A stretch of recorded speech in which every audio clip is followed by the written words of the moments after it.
बिस्मिल्लाहिर्रहमानिर्रहीम। अस्सलाम वालेकुम dear students, welcome to my YouTube channel.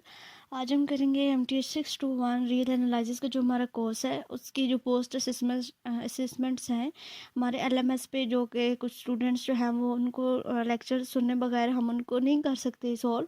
तो वो सारे जो MCQs थे, जितने जितने जिन जिन टॉपिक्स है, जो जो MCQs वहाँ पे थे, वो मैंने सारे सॉल्व करके आप सबके लिए उनके करेक्ट ऑप्शन जो है वो लिखे, उनके लिए एक PDF बनाई है अलग से। तो आई होप सो कि ये आपको हेल्पफुल रहेगा आपके मिड टर्म एग्ज़ाम में भी, आपके जो क्विजेज़ हैं उनमें भी, और आपको अंदाज़ा हो जाएगा किस टॉपिक से किस तरह के MCQs जो हैं वो आपके बन सकते हैं। तो चैनल को तो लाजमी सब्सक्राइब कीजिए, इसी तरह के मज़ीद हेल्पफुल वीडियोज़ आपको मिलती रहेंगी। तो चलिए स्टार्ट करते हैं। जो सबसे पहला हमारा टॉपिक है, टॉपिक 1 और 2 को छोड़ के उनमें से हमारी कोई भी इस तरह की असेसमेंट नहीं थी, कोई भी हमारा कोई सॉल्व करने वाला नहीं था। तो टॉपिक नंबर 3 जो है बेसिक सेट थ्योरी टॉपिक का टाइटल है, उसमें से कुछ 2 MCQs थे, 3 उनको हम देख लेते हैं। कि for any two sets S and T, the set S minus T is the set of the elements that are. ये तो बेसिक सी चीज़ है, आपको पता होगी कि जब S में से आपने T को माइनस कर दिया तो वो एलिमेंट्स आएंगे जो S में होंगे बट T में नहीं होंगे। तो ये इसका करेक्ट ऑप्शन है कि in S but not in T। Then which statement is true, कि कौन सी स्टेटमेंट ट्रू है। डिफरेंट तरह के आपको स्टेटमेंट्स दी गई होंगी। ये आपने टॉपिक नंबर 3 को आप एक दफ़ा फुल रीड कर लीजिएगा, उसमें से इवन नंबर की भी आपको जो है वो एक स्टेटमेंट मिल जाएगी, मे बी वो भी आ सकती है, और ऑड नंबर की भी। जो जो ऑड नंबर की स्टेटमेंट थी जो हमारा गिवन MCQ था, उसमें से ये जो ऑप्शन था वो करेक्ट ऑप्शन था। The set of the odd number 2k-1 and k belongs to n, यानी कि कोई भी एक नेचुरल नंबर है k, और ये जो है वो हमारे ओड नंबर है, यानी कि 2 के मल्टीपल्स होते हैं ना ओड नंबर, दैट्स वाई इसको इस तरीके से लिखा गया है। देन जो नेक्स्ट इसमें से एक MCQ और रिपीट हो रहा था। The set A equal to x belong to n and x square minus 2x plus 1 equal to 0। ये किसकी इक्वल होगी? ये आपकी किसकी इक्वल आ जाएगी? ये 1 की। ये इसका करेक्ट जो है वो ऑप्शन है। इस क्वेश्चन को अगर सॉल्व करें हम तो ये हमारे पास 1 की इक्वल आती है। देन टॉपिक नंबर 4 में से कोई नहीं था। देन टॉपिक नंबर 5 आता है the set of integers. A mapping from A to B is said to be on to if for every y belongs to B there exists at least an x belong to A such that f of x is equal to y। ये आपका on to function की आपकी definition होती है कि जो आपके images होती है वो दोनों में इक्वल होनी चाहिए, मतलब x इक्वल टू y आपकी इमेजेस बनती है, तो f of x equal to y is the correct option. Which statement is true about the set n and q, के n जो है वो नेचुरल नंबर है और q जो है वो रैशनल नंबर है। तो n is the subset of q, n जो है वो सबसेट होता है आपके रैशनल नंबर का भी। देन उसके बाद टॉपिक नंबर 8 में से आपके MCQ से the field identify the countable set. हमने काउंटेबल सेट को आइडेंटिफाई करना था कि जो नेचुरल नंबर का सेट होता है वो हमारे पास एक काउंटेबल सेट होता है। For set n cross n then which of the following statement is true for this set. ये दोनों मिलते जुलते थे। यहाँ पे हमने बताना था कि n क्रॉस n जो है वो हमारे पास एक काउंटेबल सेट है। Then topic number 3 the gaps in the rotational numbers p square equal to 2 solutions. ये इसका टॉपिक का टाइटल था। The statement is true about the real number 4√10 is 4√10 क्या है? It is a irrational number. ये इसका correct option था। The union of set of the rational number and the set of the irrational number is, यानी कि अगर union number और rational number हो और उनका जो है वो लिया जाए, the union of set of the rational number and the set of irrational, उन दोनों के दरमियान यूनियन लिया जाए रैशनल और इरेशनल नंबर का, तो वो आपके पास क्या आएगा? वो आपके पास रियल नंबर आएगा। देन अगला जो टॉपिक है, टॉपिक नंबर 13 है lower bound and upper bound. The sum of the rational number and an irrational number is always irrational number. जब आप सम करेंगे रैशनल नंबर को और इरेशनल नंबर को तो इरेशनल नंबर आएगा। It is the correct option. And upper bound for the set A equal to P belongs to Q and P square is less than 2 is, ये इसका correct option क्या होगा? कि P का जो है वो कौन सी ऐसी वैल्यू ले यहाँ पे हम पी की जगह पे कि वो लेस देन जो है वो 2 के आएगी, और ये जो है वो बिलोंग किससे करेगा? आपके साथ क्यू से बिलोंग करता है। जो आपने पी की वैल्यू लेनी है वो एक क्यू मीन्स कि आपका रैशनल नंबर आएगा। तो इसका जो करेक्ट सोल्यूशन था वो हमारे पास क्या था? 4 था।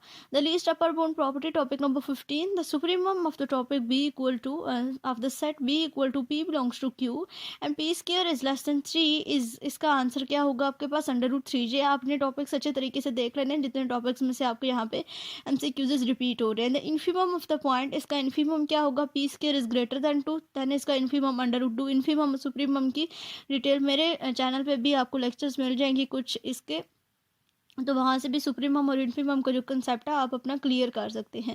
दैन टॉपिक नंबर 17 में से था identify the false statement. False statement हमने आइडेंटिफाई करनी थी कि the set of the rational number is complete, कि रैशनल नंबर का सेट कभी भी कंप्लीट नहीं हो, तो वो इनफाइनाइट टाइम तक जाता है और उसको हम काउंटेबल होता है, बेशक इनफाइनाइट टाइम तक हो लेकिन वो काउंटेबल होता है। Which set is dense in the real number. Real number में सेट डेंस सेट कौन सा होता है, रैशनल नंबर का जो सेट होता है उसको हम डेंस सेट कहते हैं। दैन टॉपिक नंबर 19 था the set of the rational is not complete. a set D is had to be dense in the set of real number if क्या होगा, every open interval contain the member of D, के हर जो open interval होगा उसमें जो D का member होगा वो आना चाहिए। That between any two real number there always exists a dash between them, or rational number between them, ठीक है। उसके बाद टॉपिक नंबर 24 में सीधा extended real number system topic का टाइटल है। For every real x is greater than 0 and every integer n is greater than 0 there is one and only one positive real y such that yn equal to x. This is the correct solution. For any two real a and b, a minus b is greater than or equal to, ये inequality है, ये किसकी equal आएगी आपके पास, model इसका magnitude of a minus magnitude of b। Then topic number 26 the principle of mathematical induction, topic का title है। The proposition p and represented by 1 + 2 + up to n terms तक जो होता है ये किसके इक्वल होता है आपके पास, n into n + 1 divided by 2। The proposition p n given by 3n + 16 is greater than 0 is true for n is greater than equal to -5 is the correct option. Then topic number 30 some concept from the group theory. Group theory के कुछ concepts में से ये था which one is the true for the two sets given by, यहाँ पे आपको दो सेट दिए गए हैं। एक्स इज रैशनल अगर होगा तो फिर इसमें दोनों में से इनके लिए क्या ट्रू होगा कि S is superset of T, S जो है वो सुपर सेट होगा टी का। Then which one is the true for the two set given by, यहाँ पे दो सेट आपको एस और यू दिए गए हैं जबकि आपका एक्स इररेशनल है, तो यहाँ पे भी जो एस है वो आपका सुपर सेट होगा यू का। देन टॉपिक नंबर 32 था open and closed interval. If every point of a set S in is an interior point then S क्या होगा आपके पास, एक ओपन सेट होगा। एंड देन इसका दूसरा एमसीक्यू था वो 2 4 यूनियन 5 6 था, वो आपके पास इसका correct option open. The dash of the point x naught is a set that contain every point of some neighborhood of x naught except for x naught itself, deleted neighborhood. Topic number 34 open covering with example, यहाँ पे covering with example. The set S is equal to X 0 is less than X minus X naught mod में is less than, ये epsilon है, ठीक है, इसको belong to नहीं पढ़ना, ये एप्सिलॉन है, इसको क्या कहते हैं, is called the deleted neighbourhood of X. If every point in a set S is contain in the set S belongs to T where t is the collection of open set then t is called open covering of the set S. If no point of SC is the limit point of S then S is enclosed. Then topic number 38 sequences. Identify the identical sequence. Identical sequences कौन से होते हैं, 1 over n minus 2 up to 3 to infinity, इसकी जो power दी गई है वो limit दी गई है, and 1 over n 1 to infinity। जब इनमें आप n की वैल्यूज को पुट करते जाएंगे तो इन दोनों का आंसर जो है वो सेम आएगा, दैट्स वाई इनको जो है वो आइडेंटिकल सीक्वेंस कहा गया है। If S N minus L is less than epsilon for N small N is less than equal to capital N, then the sequence S N is said to be, इस जो sequence है इसको क्या हम कहेंगे, यहाँ पे इसका जो है वो आंसर लिखना मैं भूल गई हूँ। ये जो आपका सेट होगा इसको जो है वो अगर इसका ओपन और क्लोज में आएगा तो देन ये आपका जो है वो एक क्लोज जो है वो सीक्वेंस होता है। टॉपिक नंबर 40 हमारे पास है सीक्वेंस डाइवर्जेंट टू इन्फिनिटी, ठीक है, इसकी एमसीक्यूज है if S N is greater than A for any sequence S N where A is a real number then S N is said to be divergent sequence, ठीक है। The sequence -1 to n and cube is dash sequence, इसको भी हम divergent sequence कहते हैं।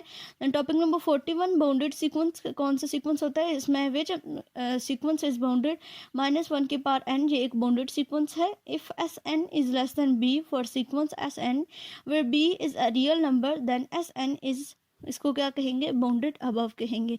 I hope so कि ये lecture आप सबके लिए हेल्पफुल रहा होगा। अगर आपको ये PDF फाइल चाहिए तो आप मेरे चैनल को सब्सक्राइब कीजिए, देन आप व्हाट्सअप ग्रुप ज्वाइन कीजिए, आपको ये फाइल जो है वो ईजिली मिल जाएगी। तो ये जो MCQs हैं इनको आपने अच्छे तरीके से देख लेना है। ये आपके क्विज़ेस में भी आ सकते हैं, आपके मिड टर्म एग्जाम में भी आ सकते हैं, और उसके अलावा इनके रिलेटेड जो MCQs हैं, जो टॉपिक्स हैं आपके, उन सबको आपने एक दफ़ा लाजमी रीड आउट कर लेना है। इनमें से आपको ऑब्जेक्टिव आने के बहुत ज़्यादा चांसेस हैं। तो मिलते हैं अपने अगले लेक्चर में, तब तक के लिए अल्लाह हाफिज़।